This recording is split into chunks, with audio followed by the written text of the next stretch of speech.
दोस्तों एक 18 साल का जवान लड़का जिसके बड़े भाई प्रदेश में कहीं काम किया करते हैं और उसके घर में एक नई नवेली उसकी भाभी होती हैं और उसके भाभी एक दिन उसको बच्चा समझकर अपने पास सुला लेती हैं। सुलाने के बाद जो लड़का होता है वो अपने भाभी के साथ रात में कुछ ऐसा कांड कर देता है जिसे सुनकर सब लोग हैरान हो जाते हैं। और जब आप इस घटना को आप भी पूरा सुनेंगे तो आप भी सोचने पर मजबूर हो जाएंगे कि भाभी और देवर का रिश्ता तो माँ बेटे का जैसा होता है, लेकिन फिर ये कैसे हो गया। दोस्तों पूरी घटना जानने के लिए वीडियो में अंत तक बने रहें और जितने भी हमारे अतिथि नए मेहमान हमारे यूट्यूब चैनल पर आए हुए हैं वो हमारे चैनल को सब्सक्राइब कर ले और वीडियो को लाइक जरूर कर ले। दोस्तों ये जो सच्ची घटना मैं आपको बताने जा रहा हूँ ये घटना है आंध्र प्रदेश के एक छोटे से गाँव की। छोटे से गाँव में 4 लोगों का परिवार बहुत ही हंसी खुशी रहा करता है। उस परिवार में 2 भाई और माँ बाप होते हैं। जो बड़ा भाई होता है बड़े भाई का नाम सोनू होता है और जो छोटा भाई होता है उसका नाम मोनू होता है। दोस्तों वो दोनों भाई आपस में ही मिलजुल कर रहा करते हैं।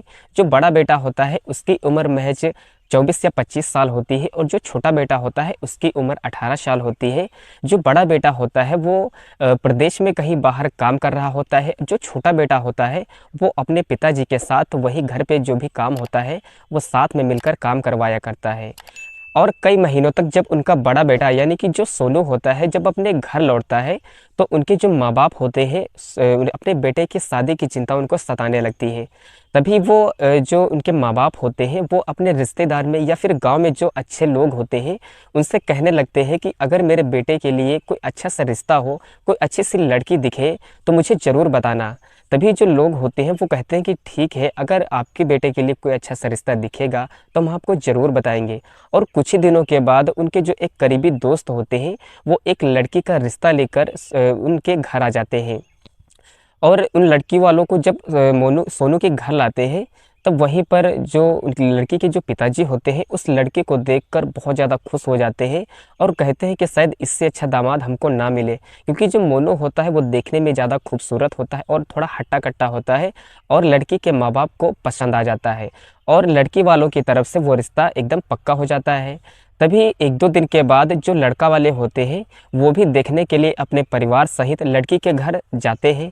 जब वहाँ जाते हैं तो लड़की को देखकर वो लोग भी बहुत ज़्यादा खुश हो जाते हैं, क्योंकि जो लड़की थी उसकी उम्र महज महज 17 या 18 साल होती है और जो लड़की होती है काफ़ी ज़्यादा पढ़ी लिखी होती है और काफ़ी खूबसूरत होती है।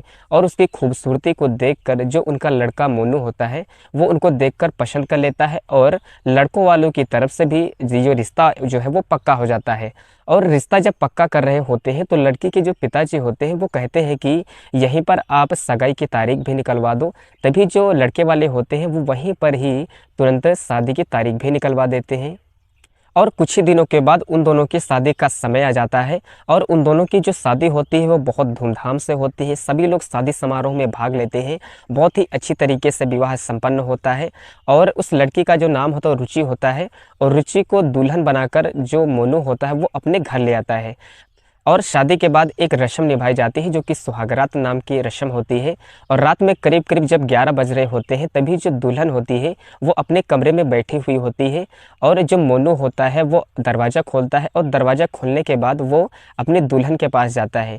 जब दुल्हन के पास जाता है दुल्हन का घूंघट उठाता है तो वो दुल्हन के जोड़े में बहुत खूबसूरत लग रही होती है। तभी जो मोनू होता है और जो रुचि होती है वो दोनों एक दूसरे के साथ रात में शारीरिक संबंध बनाते हैं। एक तरह से जो रस्म होती है सुहागरात की उस रस्म को पूरा करते हैं और सुहागरात की रस्म पूरा करने के बाद दोनों सो जाते हैं। और जैसे ही सुबह होती है जो मोनू होता है वो उसको काम की बहुत ज़्यादा चिंता होती है और इसीलिए वो कहता है कि अब तुम घर में अच्छे से आराम से रहो। उसको बहुत ज़्यादा समझाता है कि किसी से लड़ाई झगड़ा नहीं करना, मैं जा रहा हूँ काम करने के लिए, मैंने शादी बारात में इतना रुपया लिया है किसी से तो मुझे ये सब कर्ज उतारना है। तभी जो मोनू होता है अपना सामान पैक करता है और प्रदेश में फिर से वो काम करने के लिए चला जाता है। इस प्रकार से घर में जो बचते हैं वो लड़के के जो माँ बाप बचते हैं और एक उसका 18 साल का देवर बचता है। अच्छा, जो दुल्हन होती है उसको जिस चीज़ का सुख मिलना चाहिए उस चीज़ का प्रॉपर उसको सुख नहीं मिल पा रहा होता है, क्योंकि उसका जो पति होता है उस सुहागरात मनाकर वो फिर से प्रदेश में कमाने के लिए चला जाता है। इस प्रकार से जो दुल्हन होती है वो पूरी तरह से अकेले होती है, बहुत ज़्यादा वो बेचैन हो जाती है। दिन भर वो अपने पति के सोच में डूबी रहती है। जैसे ही सुबह होती है वैसे ही सुबह दुल्हन उठती है, नहा धोकर अपना जो भी घर का काम होता है वो अपना काम करती है। एक दिन जो उसका 18 साल का देवर होता है वो अपने बाथरूम में नहा रहा होता है। तभी उसकी जो भाभी होती है, अच्छा जो देवर होता है वो थोड़ा सा अलग टाइप का लड़का होता है, वो लड़कियों के साथ छेड़छाड़ करने वाला लड़का होता है। उसकी जो भाभी होती है वो चुपके से उसको नहाते हुए देख लेती हैं। जो लड़का होता है वो बाथरूम में बिना कपड़ों के नहा रहा होता है। उसकी भाभी उसको देखकर, उसके प्राइवेट पार्ट को देखकर बहुत ज़्यादा हैरान हो जाती है और सोचने पर मजबूर हो जाती है। और उसकी जो भाभी होती है वो इस चीज़ का सुख और आनंद पाने के लिए वो अपने देवर के साथ संबंध बनाने की सोचने लगती हैं। लेकिन उसके साथ संबंध बनाएं तो कैसे बनाएं, घर में माँ बाप होते हैं, तो इसकी वजह से दुल्हन जो होती है वो अपने देवर के साथ कुछ छेड़छाड़ नहीं कर पाती है। अच्छा, एक दिन उनकी सासू माँ होती है, उनके मायके से निमंत्रण आता है और कुछ ही दिनों के बाद उनके वहाँ शादी समारोह होता है। तभी उनकी जो सासू माँ होती है और उनके जो ससुर होते हैं वो दोनों उस शादी में चले जाते हैं। इस प्रकार से घर में उसकी भाभी और उसका देवर बसता है। तभी एक रात जब दोनों लोग सो रहे होते हैं, जो देवर होता है वो अपने कमरे में सो रहा होता है, देवर की उसकी जो भाभी होती है यानी कि जो रुचि होती है वो अपने कमरे में सो रही होती है। तभी उसकी जो भाभी होती है वो डर का बहाना करके उसका जो देवर होता है उसके कमरे में आ जाती है और उसके पास चादर में जाकर लेट जाती है। तभी उसका देवर पूछता है कि भाभी क्या बात है, क्या हुआ है। उसकी भाभी कहती है कि वहाँ पर कुछ है, मुझे बहुत ज़्यादा डर लग रहा है, मैं वहाँ कमरे में नहीं सोऊंगी, मुझे तुम्हारे पास यही रात में सोना है। तभी जो उसका देवर होता है वो कहता है कि ठीक है भाभी, आप भी यहाँ पर सो जाइए। और थोड़ी देर बाद जब वो उसकी जो भाभी होती है वो अपने पति के बारे में वो चीज़ें सोचने लगती है, अपने सुहागरात के बारे में सोचने लगती है। और वो उसकी जो भाभी होती है वो अपने देवर को देवर नहीं समझती है, अपने देवर को पति समझ बैठती है और उसके शरीर पर अपना हाथ फेरने लगती है। और हाथ फेरने के बाद जो उसका देवर होता है वो जवान हो चुका होता है, वो 18 साल की उम्र पूरी हो चुकी होती है। और वो लड़का भी उसके जब हाथ अपना फेरती है तो उसके शरीर की भी काफ़ी ज़्यादा उत्तेजना होने लगती है और उसका भी मन करता है कि मैं इनके साथ संबंध बनाऊँ। तभी उसकी जो भाभी होती है वो तो चाह रही थी कि जो देवर है हमारा हमारे साथ संबंध बनाए।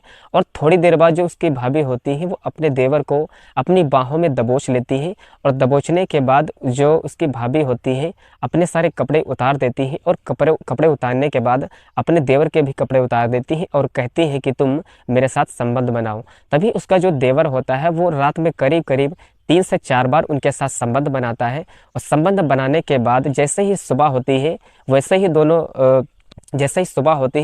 दोनों नहा धोकर बढ़िया फ्रेश हो जाते हैं। और फ्रेश होने के बाद उसकी जो भाभी होती है वो नाश्ता बनाती है और नाश्ता बना के सब लोग, जो उसका देवर होता है वो नाश्ता पानी करके वो अपने खेतों में काम करने के लिए चला जाता है। तो दोस्तों, वीडियो कैसी लगी? वीडियो अच्छी लगी तो वीडियो को लाइक एंड चैनल को सब्सक्राइब करके जरूर जाना। मिलते हैं नेक्स्ट वीडियो में, तब तक के लिए धन्यवाद।